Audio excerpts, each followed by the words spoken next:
नमस्कार मैत्रिणींनो. मार्गशीर्ष महिना सुरू झाल्यापासून प्रत्येक गुरुवारी व्हिडिओ शूट करायचा ठरवला, पण काही कारणास्तव झालंच नाही. आज मार्गशीर्ष महिन्यातील चौथा आणि शेवटचा गुरुवार.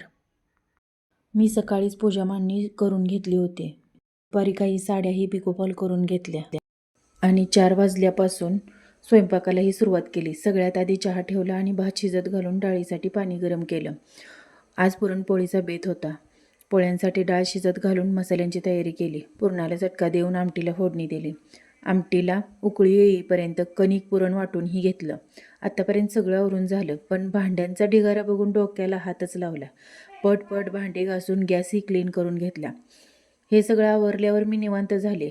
लगेच पूजा वाचून घेतली आणि नैवेद्याचं ताट करून नैवेद्यही दाखवला. तोपर्यंत आत्यानी पोळ्या लाटून घेतल्या. आत्या म्हणजे माझ्या सासूबाई. चला तर मग, असा गेला आजचा माझा दिवस. बाय.